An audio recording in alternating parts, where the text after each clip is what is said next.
Hey, what's good, everybody? My name's Jigs, and I'm going to show you some combos Pichu has to offer. Pichu's combo tree is very extensive, and he has both a lot of true combos and pseudo combos, which are not guaranteed, but are sure to put your opponent in a bad situation. There are four main points that I'm going to be going over in this video, and the first one is going to be his combo starters. The second one is going to be his combo extensions. The third one is going to be his combo finishers. And the fourth is going to be some extra concepts that you can really use to make your combo game that much better.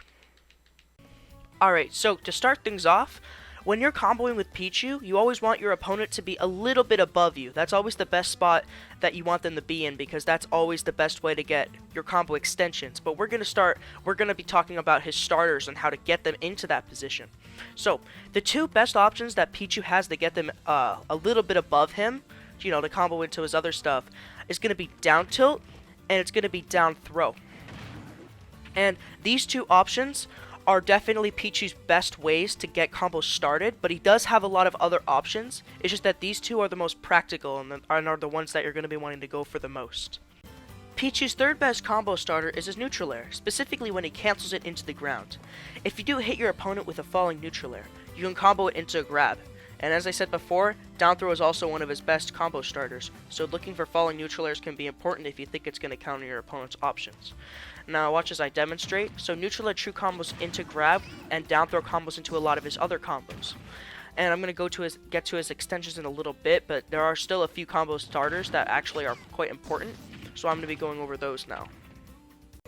Forward air can potentially be used as a combo starter, but the thing is, usually it kind of awkwardly hits your opponent, and it launches them a little bit too far away for you to get another forward air, which would be the best option to extend it with. But generally, forward air is an okay option if you do think it's going to work. But one of my pet peeves with this forward air is that you cannot auto cancel it with a short hop. So look how I take some lag even though I buffer it. So there's no way that you can be completely lagless when you land with it. So that means that the fastest way to forward air is to forward air and then fast fall as quickly as you can. And even then, it could be awkward to combo with it, because as you can see, King K. Rool is actually landing on the ground before I'm able to extend it with another forward air. But if you do think it's gonna work, it can be worth going for. Pichu's final combo starter that I want to talk about is actually his forward tilt, and this is probably one of his worst combo starters, but it still is worth talking about. So as you can see, King K. Rool actually trips when I forward tilt him, and that is because when your opponent is anywhere under around 20%, which that actually can vary depending on their weight, but as long as the F tilt does not bring them over about 20%, it will trip them 100% of the time, and that could actually true combo into grab, and that combos into all of his other stuff. But the problem is that F tilt is actually kind of an awkward move to hit, and a lot of the time it's better just to go for down tilt because that combos into more stuff. So usually F tilt is not a very good option to go for at low percents, but it still does sometimes work if you think it's going to work in a situation that down tilt will not work, because I believe it is a tiny bit faster.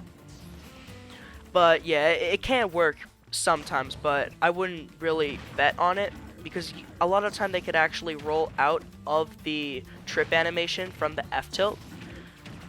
So do keep that in mind. Now moving on to Pichu's best extensions. Now, the first extension that I'm going to want to be talking about is up tilt. It's by far his best grounded extension option. So the reason why this move is so good is that it combos into itself over and over and over again. And though it does have kind of short range, it makes up for it by being a great extender. So you wouldn't want to run up and up tilt too often, but that's why you have your combo starters. So you can actually combo down tilt into up tilt. So that's one of its best uses. It's best to be up tilt is best to be comboed out of down tilt generally, and it's really good because it actually combos into his aerials, which will lead me into my next point. Pichu's best aerial combo extender is definitely up air. It has extremely low startup and has extremely low end lag, and it combos great into itself and into combo finishers. I'll go more in depth into the move when I get into his complicated combos, but for now I'm just gonna say that his up air is definitely one of his most unique and or maybe not most unique, but It's one of his most versatile moves in his kit when he's going for crazy combos. And it's definitely a move that you're going to be wanting to get good at. And the thing is, it has really low range, but it makes up for it because Pichu is so unbelievably fast. So basically, because he falls so fast, he can actually combo an up air and then land again, and then jump, and then combo it into another up air. But again, I'll actually get into his more complicated combos later on in the video. One of Pichu's most underused and underexplored options, in my opinion, is definitely his back air, which can also act as a great combo extender. Now, the reason for this is not because of its final hit. If you use the move in its entirety and you land the final hit, it does not combo into anything because it has a lot of knockback. But I'm talking about using the move only landing the multi-hits, because if you only land the multi-hits and drag them into the floor, they might have frame advantage and they might be able to act sooner than you. But the thing is, if you know what's going on before they do, usually you're going to be able to extend the combo further. So let's say I back air him into the ground. If he tries to mash jump to get out of the combo, usually I can back air and then up tilt immediately, and that'll cover their jump, and then I can combo that into more stuff. Let's say I back air them into the ground and then they hold shield. I could just like turn around and then grab them and keep on extending the combo. So that's kind of how back air works. You kind of have to read what they're gonna do. If you want like an option to cover a lot of their stuff, like if you don't really know what they're gonna do, what you can actually do is back air into down smash, and unless they hold shield, it will a lot of the time hit them. But back air in general, it's all about reading what they're going to be doing while you drag them down. Now we should move on to combo finishers. So all of Pichu's aerials except for up air can all act as a great way to finish off a combo. So let's say you're in the middle of comboing something real quick, and then let's say you up air them. You could finish it off with a down air, and that could actually act as a combo extender on its own. And the thing is, it does so much damage that it's a great way to finish off your combo if you think you can get it. Now, the only problem with down air is it has a lot more startup than all of his other aerials. So you have to be really confident and make sure that you get the uppers perfectly if you want to go for a down air. Pichu's next combo finisher that I'm going to be talking about is going to be his neutral air. Now, this move is definitely not very rewarding if you do choose to finish off with it, but but what makes it different from all of his other finishers is that it is the easiest to land. So if you're really not sure, or if you think they get sent too far away to finish off your combo with anything else, it could be good to go for a neutral air because it's really big and it comes out really fast. So it's a super reliable option, but it is not very rewarding. Pichu's forward air and Pichu's back air both act as great combo finishers, and usually what determines whether you use either one for a combo finisher is depending on if your opponent ends up in front of you or behind you while you're comboing them. So let's say I'm in the middle of comboing him, or I'm in the middle of comboing King K. Rool, and then they end up in front of me. That's when I want to go for that forward air. But let's say I'm comboing them and then they end up behind me. That's what I want. That's when I would want to go for my back air. And back air is a little bit better than forward air because it has more knockback, and because it lasts a little bit long, it's a little bit more reliable to get. But forward air is definitely better if your opponent ends up in front of you. One of Pichu's craziest combo finishers, which can be very hard to get but is incredibly rewarding, is going to be his thunder. Now, you can either hit just the part where it hits Pichu, or you can hit them with the spike hitbox, which will lead them into hitting Pichu. So what's more reliable? Well, the most reliable setup for this is going to be up tilt into thunder. And it does work at kind of specific percents. On King K. Rool, I think it would work at about 130%. And then at much higher percents, the spike hitbox would start connecting because his up tilt, or Pichu's up tilt, would send him a lot higher. So thunder can also be a great combo finisher.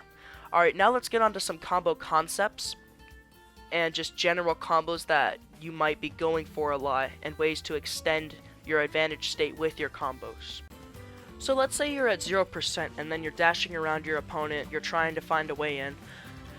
Mainly, like I said in the beginning of the video, you're going to be going for a lot of grabs and down tilts. So let's say you get a down tilt. A lot of the time you're going to be wanting to combo down tilt into up tilt, but if your opponent is really big and they're really thick, you can probably combo 2 down tilts into up tilts. And it might be a little bit more reliable to do 2 down tilts into an up tilt if you think that the up tilt is not going to make it in time and they're not going to be in enough hit stun. But to keep in mind that down tilt is incredibly low to the ground, so if they're even a little bit too high up, then you're not going to be able to connect 2 down tilts. As you can see right there, he bounced up a little bit too high to hit the second down tilt. So you might need to down tilt, wait a little bit, and then down tilt again to hit it like this. And then you can do your up tilts into your other stuff. So after you're almost sure that the up tilt is going to stop connecting as you're like up tilt spamming your opponent, that's when you want to start going for your up airs. Now the thing is, this is one of the most difficult parts, is landing your up airs consistently, because a lot of times, because up air can be a little bit inconsistent because of how short range it is, a lot of the times you'll up air and then you won't be able to get a finisher because your opponent was able to escape the combo. This is where you need to get really good with Pichu, and this is one of the areas where you need to practice the most with his combos. So you're getting your down tilts and up tilts. So next you want to combo that into up air. And once you combo it into up air, you want to decide, should I combo it into another up air or should I combo it into a finisher? That's kind of what should be going through your head. And that kind of can be determined whether you're fighting a big character, small character, a lightweight, just anything that you think will make the combo more difficult or less difficult will determine whether you go for another up air or not. So let's say I'm comboing King K. Rool.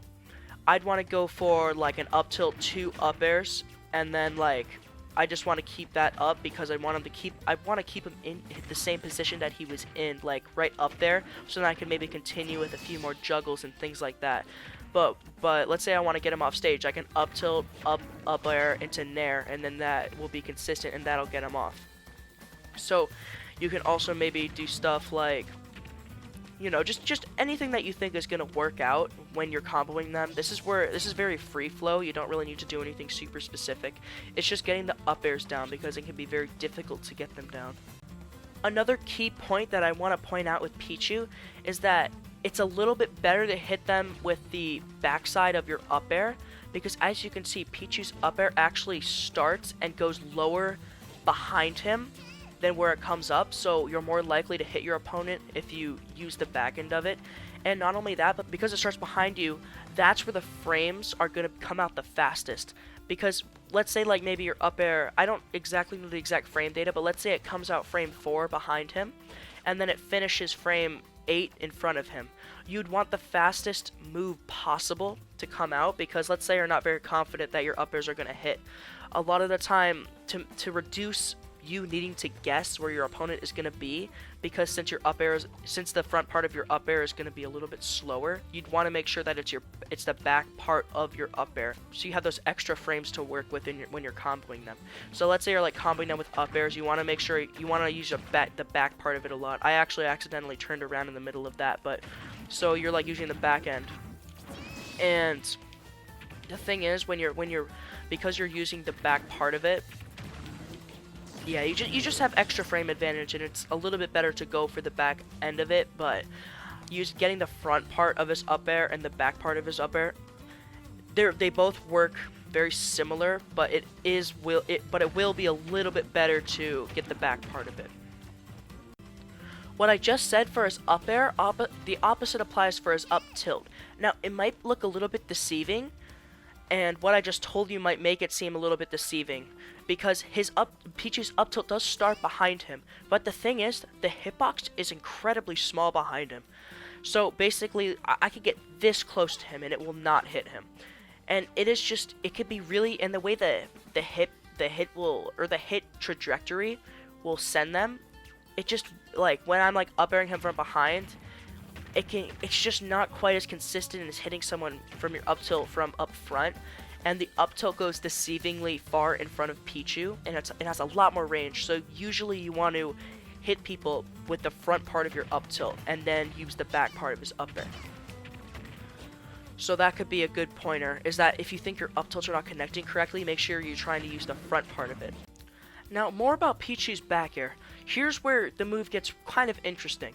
So let's say your opponent has at like middle percents, and you think that maybe if you grab them, you can go for like a down throw, up air, fair, you know, like the standard percentage that you'd get when you go for like a down throw combo. But here's where it gets kind of interesting. With back air, it can be really useful to reset at these mid-range percent. So you can up air, delay the jump. You want to delay, like, so basically what I'm doing is I'm down throwing, and then I up air immediately, and then I double jump, and then don't press anything for a little bit, and then I input the back air, and then I spam down to make me fast fall as fast as possible. So that'll make my opponent avoid the last hit, and because they're getting dragged down, I can actually extend it into more up airs if they don't react quick enough. And if they do react, they'll pick a panic option, and usually you can punish that panic option. But let's say you're comboing him like this, and he like picks a panic option, and he air dodges to the side. Because Pichu's so fast and he lands so fast in the middle of his combo, you could probably just chase them down while you're if they try to escape your combo with like a really risky option. So back air can just be really useful to reset at low percents and get some crazy extensions at percentages you wouldn't normally think you could, and that's where I think back air is extremely important. It's also a really good kill option, but that's not what I'm talking about in this video. So I'm going to move on to a few more key concepts that are really interesting. As I was talking about before, up tilt thunder actually is a true combo at certain percents. And if you've ever seen the player named Void, he sometimes can get down tilt up air to thunder. And the thing is, I actually don't think that's quite as good as just running up tilt into thunder. And the reason for that is because down tilt has two hitboxes. It has one that sends your opponent towards you a little bit, and it has one which is closer to Pichu that sends them away. Oh, okay, so he's really big, so it actually sent him closer anyway. Oh, right there, as you can see, it actually sent him away. Right there, it sent him a little bit away for the trajectory. So what Void does, he actually gets the tip of the down tilt, so it sends the opponent towards him, and because of that, he's able to combo it into an up tilt, and then combo it into thunder. Like that. But the thing is, the down tilt can be quite inconsistent, and if they DI too far to the, if they're DIing to the left or DIing to the right, it can make the down tilt, up tilt really inconsistent at the high percentages where thunder will combo and kill at. So I think it's more useful of an option to just run up tilt thunder. And if they're at high enough percents, what you can actually do is run up tilt, and then maybe a little bit of a higher percent than this. King K rule is very heavy. You can run up tilt thunder, and then that will actually be a cool kill confirm if you want to get the spike hitbox, but I did need to put him up a lot of percent to make that work. So the percent at maybe at around like 140 on King K rule, jump thunder is probably going to be a better option because it works at lower percents and it's going to kill anyway, so that's the one I would preferably go for. Another key thing to note is that a lot of the time when I find myself down throwing my opponent, if they DI away, a lot of the time I'll get the first up air, but then they'll be really far away and I'm not able to get the second one. A simple fix to this, if you know that they're going to DI away, is to down throw up air, and then after you get that, you want to dash forward and then up air again. And because the dashing is fast enough, it'll propel you forward, and then you're going to be able to get another up air than if you just up aired, landed, and then jumped immediately after landing. So yeah, that could be definitely a good thing to use if you think your opponent is going to be DIing away. More into Pichu's down air, it can actually be used as a combo extender if you get the spike hitbox. Now, as I said before, you need to be really confident in the hit stun that your opponent gets while you're juggling them. But if you do manage to get like something like down throw, up air, down air. Oh, I got the back air that time. Whoops. But down throw, up air into down air, and you push them downwards. It could be kind of hard to get follow-ups like that, and I don't think there's any true follow-ups, but it could be a good way to put your opponent in a disadvantage while they're in the combo, and you could still get more combo extensions. So I'm gonna do an example. So like I can do that up air, down air, up tilt. Now obviously this isn't true, but the concept of it is really interesting because your opponent has to pick a panic option if they actually do want to get out of it. So they have to like do air dodging, or they have to expel or double jump. And that's what's really scary about Pichu, is that he will force you, because he has so many reset options and so many combo extenders, he will force the opponent to choose an option to escape his combos, and then he'll just start them up again if he gets the right read, and then you'll do a ton of damage. So I think that about wraps up my video. I did cover a lot of what I wanted to cover with his combos. There probably was some stuff that I missed. He does have one other thing, up throw thunder, but the thing is that they DI left or right. My problem with that combo is that if they DI left or right, you could run up and then thunder, but a lot of the time I'm pretty sure that's not true, and they're able to air dodge out, and because they're so far above, that then you're not going to be able to combo or like catch the air dodge too well, but it is a good option to put them in a bad situation. But yeah, that's going to be wrapping up my video. Thanks everyone for watching. Alright, bye bye everybody.